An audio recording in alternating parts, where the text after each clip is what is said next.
Recording started. Great. Thank you, Molly. Good afternoon, everybody, and welcome to the Bales Informative Friday, migrating from S3 to GHR Payroll. We're going to start off with a little bit of introduction about our organization, and to do that, we have Dave Thomas, our Vice President of Sales and Marketing. Dave. Thanks, Kelly. Hi, everyone. Thanks for spending your Friday afternoon with us. We really appreciate you joining us for the final Informative Friday for the month of April. Before we get started on this fantastic session Kelly's putting on today, I want to take a few seconds and give you an overview of who Bales is in case you don't know us.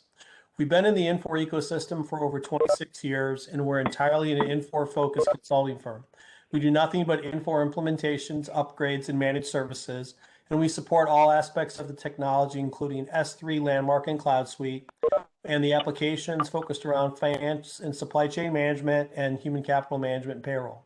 In fact, we've been recognized and given partner awards in 8 out of the last 10 years, and our consultants bring over 15 years of consulting experience in the space with the equivalent in professional experience. Some were former benefits managers, compensation managers, directors of supply chain, as well as former controllers and CFOs.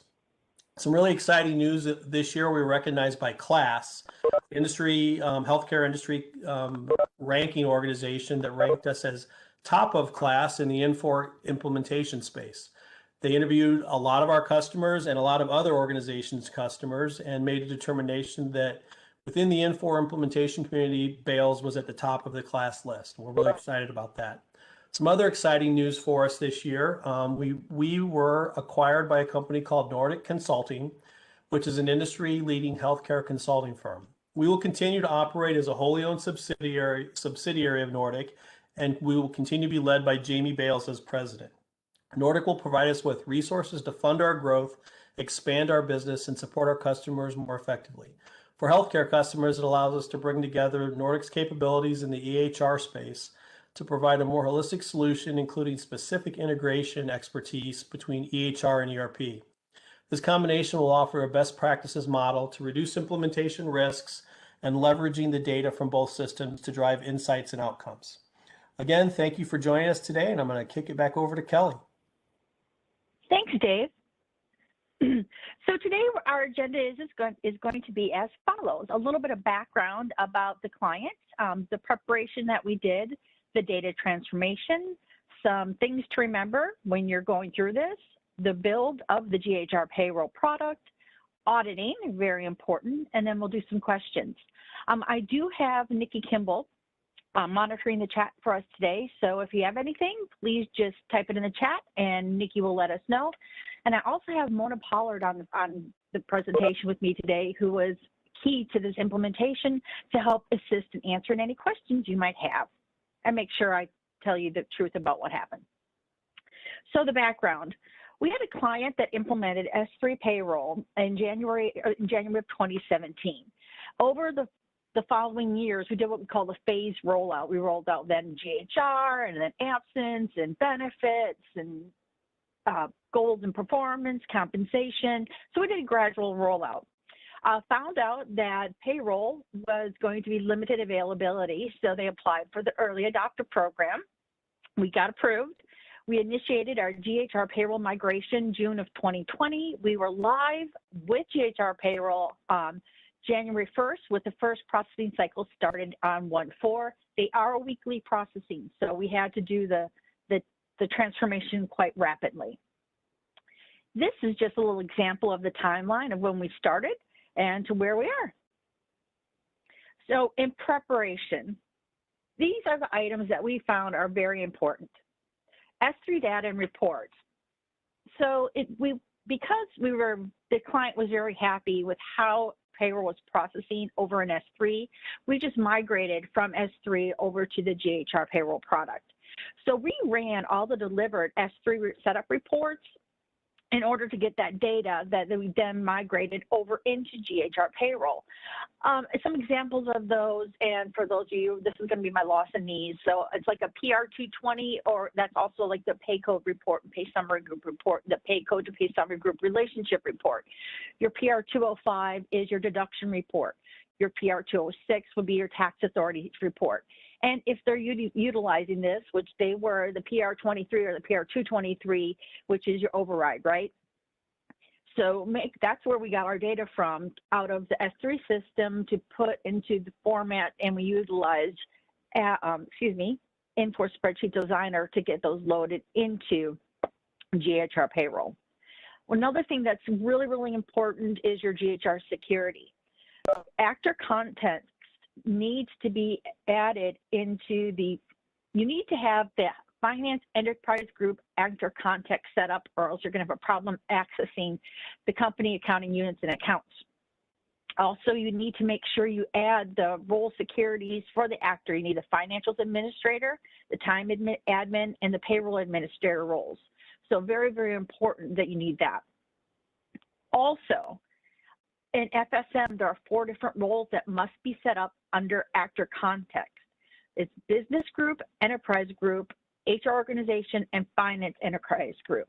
Those are needed, or else again, you won't be able to go and get the data you need from finance to be utilized in GHR.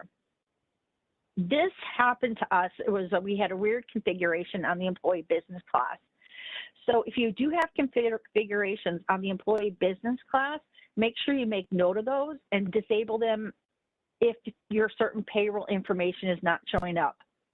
So and then you would just need to rebuild them, and then it would populate back on your employee business class. So we had a configuration that did not allow some of the payroll information, and I believe, Mona, if you correct me if I'm wrong, was it automatic time record or something that was not showing up, and we got really confused. Do you remember what it was, Mona?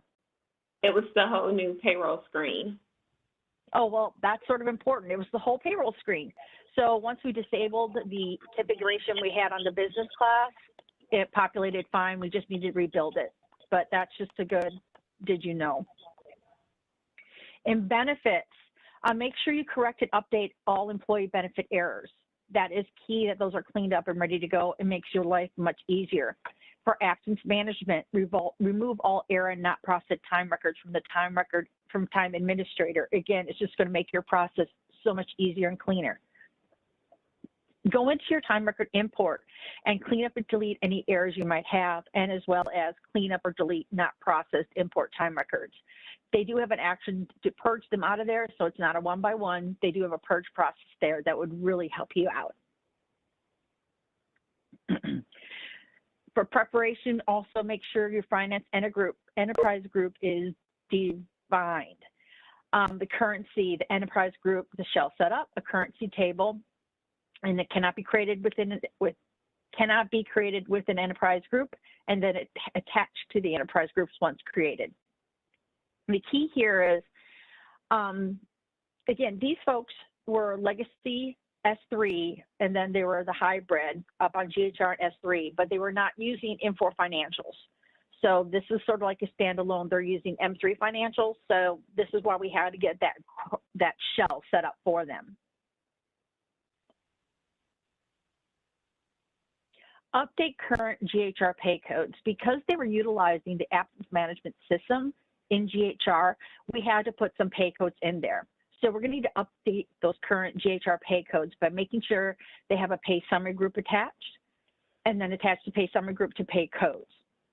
Now, these pay codes that were being utilized in GHR are going to be considered historical pay codes.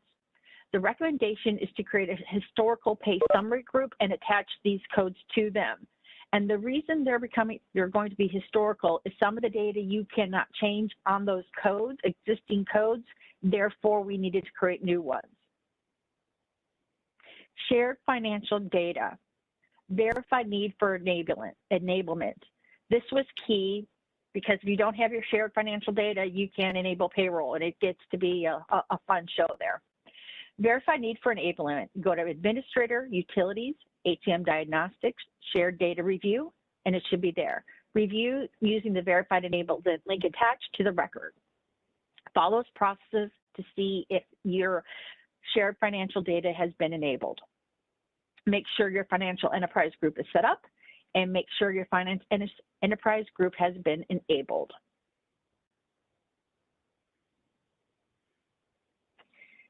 data transformation. So during data transformation, we go through these steps. We go through payroll delivered content, leave of absence delivered content, async administration, data transformation, we enable payroll, we enable time entry, and we build GHR payroll. So payroll, what is payroll delivered content, you ask? It is the garnishment rules, tax authorities, state and federal, tax categories, and tax provider codes that are delivered with GHR payroll. These also need to be updated after each CU has been deployed. There also, after it's used to go deployed, you go over to look at your payroll delivered content. Another very key factor is they must be processed in the order that they appear on the screen. You cannot be jumping between one delivered content to another. Process each one from top to bottom as they appear on the screen.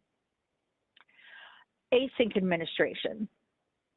Async, we want to change the mass active actions to ensure it is at 20 and history is on.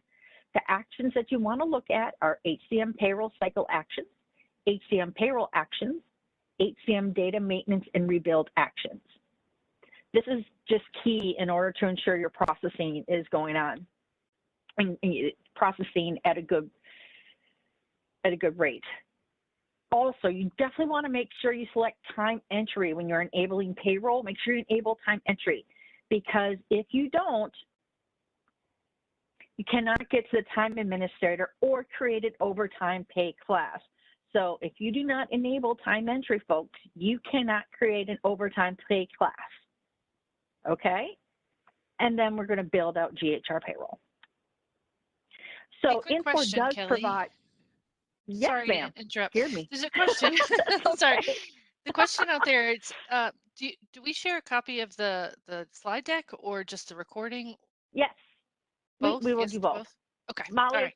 I can share. Wait, I better ask Molly. Molly, I can share this, right? Yes, I'll share it with everybody that registered after the meeting. Great. There we Thank go. you. Yeah, there's We'd a be lot of good happy to share information this. in here. Yeah. And especially this next part here.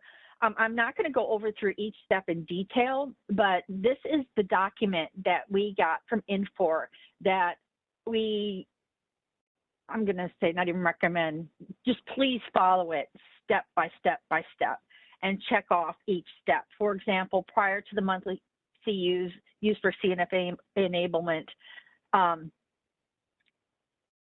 going through and making sure you have the CSF enabled. Okay, check that off. Like you guys can see my hand in front of my screen, you can't. That's how I was, anyway. Checking off each step that you go through, and each one you trigger the enablement. Go through each one of these steps.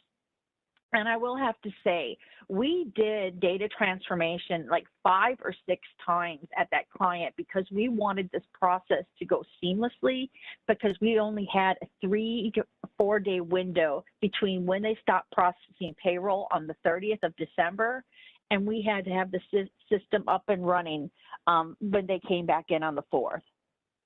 So we meaning Mona and Anna Marie, they did all the heavy lifting. They went through this process over and over and over again to ensure that they had the timing done, they had all the steps, they knew exactly what was going to happen and expectations of how long it's going to happen. And that's why when I mentioned earlier, cleaning up the benefit errors and cleaning up the absence management errors, that was really the most time consuming for them. And once we got that all cleaned up, especially in production, prior to actually doing in production, it made the transformation go extremely well. Mona, am I missing anything? No. Great, thank you. Again, it goes through the whole preparation here, the processes of what we needed to make sure of, where to go, administrator utilities, payroll data transformation, go through over here. It goes step by step. This document is amazing that Infor provided, and I just please follow it to the letter. They created it for a reason, and it is amazing. So going through those data transformations, we got with these things to remember. Again, validate that GHR payroll has been deployed. That is very key. That's what we're trying to do, right? Deploy payroll. Validate that the financial enterprise structure has been deployed. If you are deploying with FSM, just make sure you're talking to them as well, because you're going to need to be linked with them. Again, in this example, we were not. We were standalone. We just had to go over there and make sure we had a shell structure built out so we can make sure there was the proper company, accounting unit, and account on the positions that flow down to the work assignments. Another key thing is validate that you have BSI set up and that you have the user ID and password. We utilize fast BSI, and all that information is right when you log in, and make sure you get that to get your BSI linked up. Ensure that security is set up correctly. Those roles we mentioned, the payroll administrator, the time administrator, finance enterprise group, all the other fun stuff, make sure that's set up correctly and everybody has access who needs it. Ensure that the financial enterprise structure is enabled and built. Key here is do not enable or build finance structure and prod until go live. And that was just because, Mona, why was that? I don't know, I haven't that in my notes. Because you can't have costs. I think it's the FSM and the others all enabled at the same time. Right.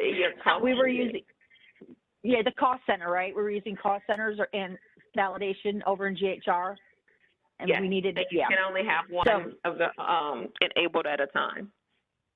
Great, thank you. You're welcome. Again, if using benefits and absence management in GHR, clean up the errors on the resource updates. It is going to make your life so much easier. The deduction codes that are tied to benefit plans, if you have benefits deployed in GHR, which we did, they need to be updated with the following. We need the country, the arrears flag, the adjust pay, the provider code, and the deduction cycles. Those all need to be updated on those codes to ensure that they are going to be utilized in payroll correctly. When enabling payroll, make sure you select time entry. Again, I said this early, or you'll not be able to get the time records, or you will not be able to create an overtime pay class. Key there. Ensure that history is on an async. That's key, so you know when something ran, what it did, we can look at it. And initiating actions. When you initiate any of those transformation actions, make sure you're monitoring async and they are completing successfully before you initiate the next action. You get a lot of errors if at one action starts initiating that before another action's done, and it could cause issues. So please, please, please, please, please make sure you monitor your async queue after each initiating action.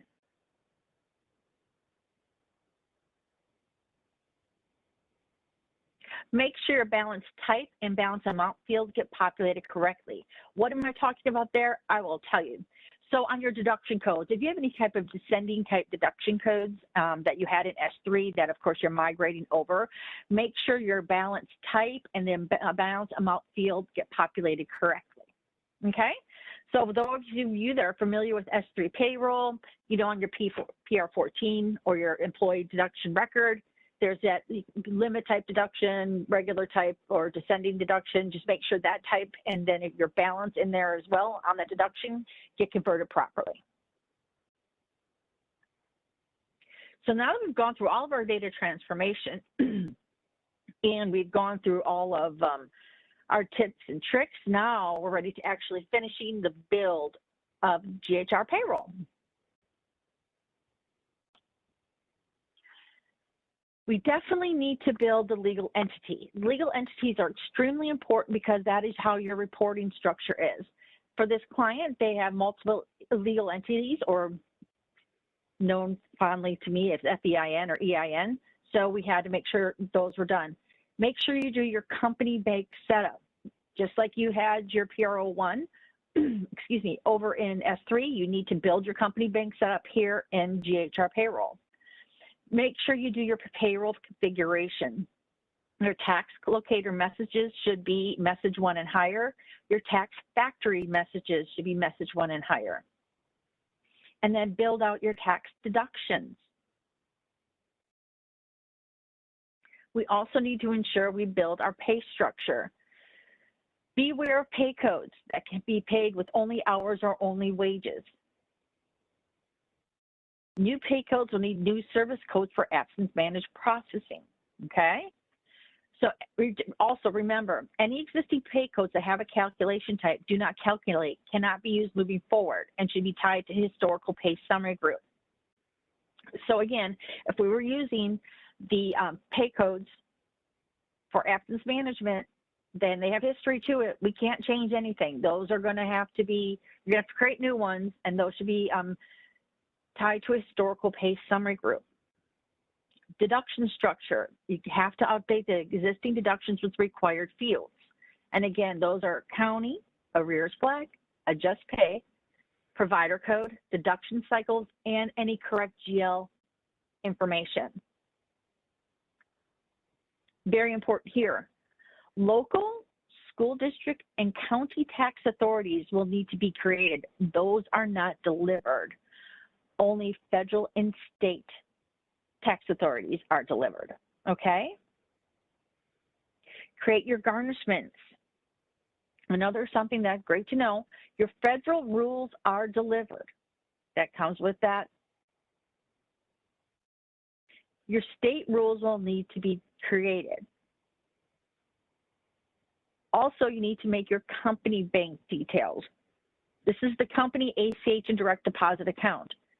At first, we were talking about your bank code, your company bank setup. That's like your bank code. Now we need the company bank details, which are your company ACH and direct deposit. And then your payment schedules. This is extremely important because this is how you're going to be running payroll in GHR Payroll. You no longer use processing group or process level. You actually use your payment schedule. So your payment schedule is how you're going to group your employees together to be processed. And basically to an updated version of the pay plan. Another thing that's really, really, really cool is you no longer need two separate plans for exempt and non-exempt. The exempt, non-exempt flag on the work assignment tells the GHR payroll system whether or not they need to be included in the FLSA calculation. So for this organization that we did this for, they are processing payroll. They have two payroll processors, one for one part of the organization, one for another part of the organization. So we did our processing, our payment schedules by state because that's how their payroll processors process payroll. Okay, so something, just make sure you keep it aware. And unfortunately, when we built out the legacy GHR structure, our payment schedules were exempt and non-exempt. So we did have to deploy brand new take payments to schedules and then update all the resource records with that information.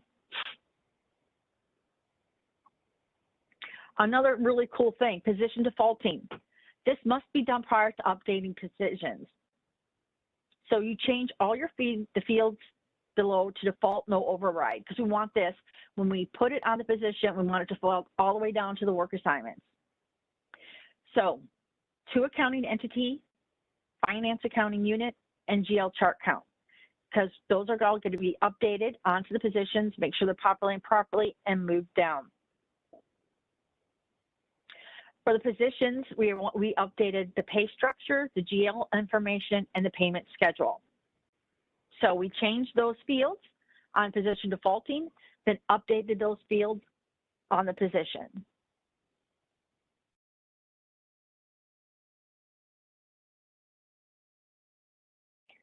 Organization units.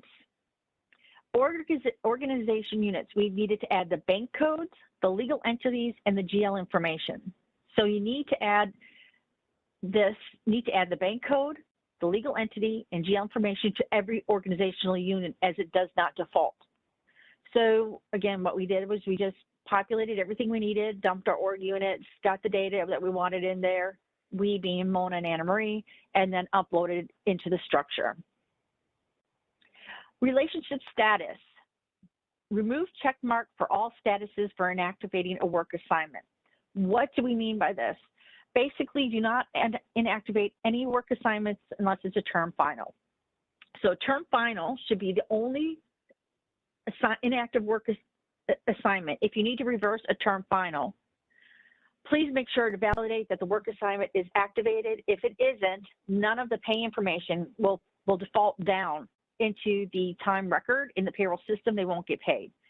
So that is, we found that out the hard way, you know, live and learn, but make sure that you only inactivate a work assignment on term final. But if you do need to reverse it because they need some other type of payment, make sure when you reverse it, you reactivate the work assignment. Benefits organization. On the benefits organization, make sure you check the after-tax rollover deductions box. This is under benefit setup organization.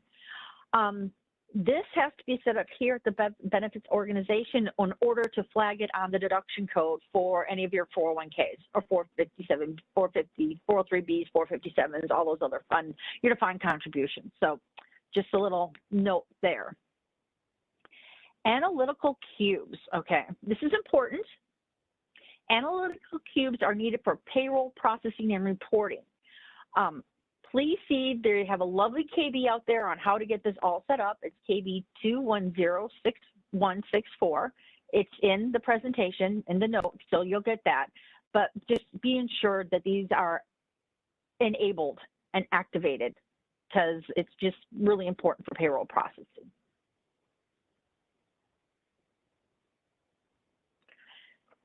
Now on the build, we need to do some resource updates.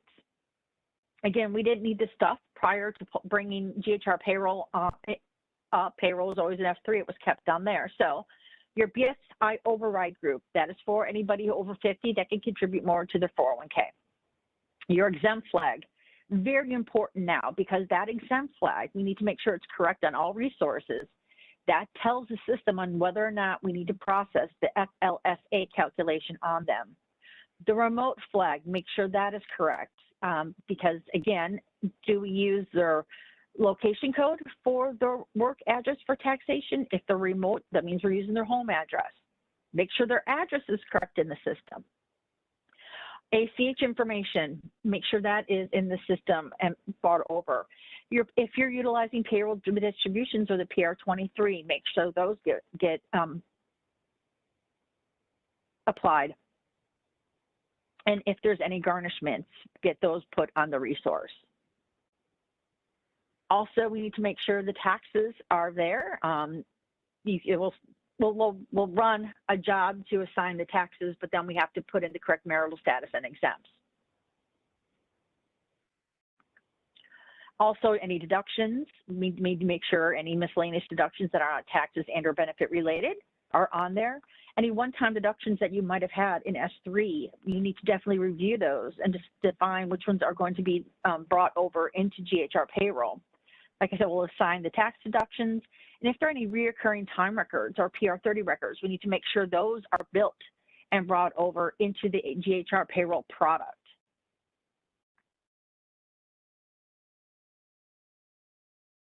Then the next part of our process was our employee audits.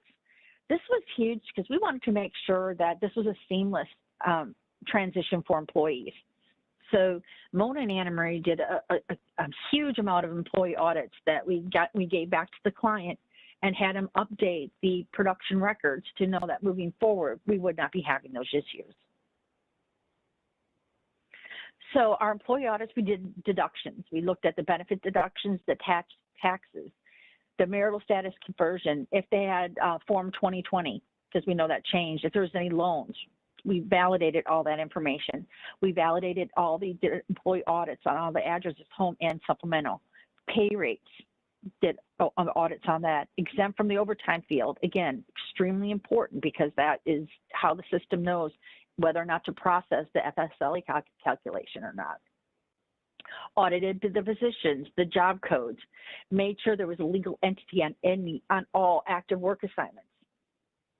We did inactivate, and this was only done as part of our Go Live cutover, but we did inactivate the chart of accounts because we're now using FSM. Pay codes that were no longer being used. The pay summary groups, we attached those pay codes no longer be used to the pay summary group history and the payment schedule. The old payment schedule we inactivated because we cannot use that any longer. And any questions? Anything in the chat, Nikki? Kellie? No, nothing here. I think it's a lot of information to digest. It was. I'm glad we did it with the client we did. It made the process a lot easier. If anybody wants to put anything in the chat, there is one. I'd be happy how many? Oh, yay! How many question. employees? How many employees did this client have? This client is at 1,300 employees, and they're about to deploy another 600 in July. They're opening up another plant, so they'll be up to 2,000 by July. Hi, Kelly. Is Bales once implementing it for BHB right now? Do you know? Yes, sir. We are implementing BHB, but not payroll. You're not pay. Okay. Godwin, not payroll. no. Unfortunately, Godwin, we don't have Bermuda payroll yet. This is only available for the U.S. So we're going to be doing GHR for you, but we'll be linking to another payroll system. Okay. Thank you. All righty. And You're there's welcome. more questions coming through. So how many Yay. states is the client in? Right now, they're currently in 3 states. They are in Georgia, Texas, and Alabama. However, they do have sales folks in other states. So totally, I'd say they're in about 15 states. Okay. And are they a 24/7 operation? Yes, they are. They're a manufacturing company. Yep.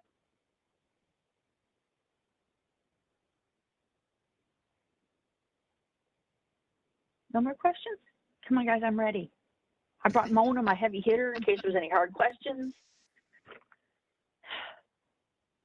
All righty, well then I am going to go on. Informative Fridays. This is our last Informative Friday session for April, and I want to thank you all for attending. I appreciate it. It's Friday afternoon. Everybody wants to get out and about, but the next quarterly informational Fridays will start in July. Also, I want everybody to know we have this great offering. We call it Coffee with Consultants. All you need to do is visit us at balesllc.com or send us an email, and we'll give you 30 minutes to talk to a consultant one-on-one, asking any question. We can show you a particular system feature. Not only do we do HCM, but of course that's the most important piece because that's what that's my wheelhouse. We also do finance, supply management, and technology. Configuration consoles, IPAs, you got a question, please reach out to us and we can set that up with you. Give you 30 minutes, no obligation of consulting. And that is all I have for you today. I would like to again thank any more questions, your last chance. Yeah, is there a place where we can get the recordings? Is it being recorded? Molly, Yes. Would you like to speak to that for me, please?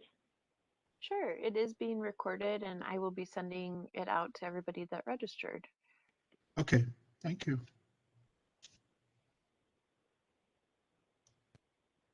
Well, thank you, anyone. I'm going to close out. And again, if you need anything, please reach out to us. And thank you for joining our sessions today. Great job, Kelly. Thank you, Kelly. Thank you. Have a Thank nice you. weekend. You too. Have a great weekend.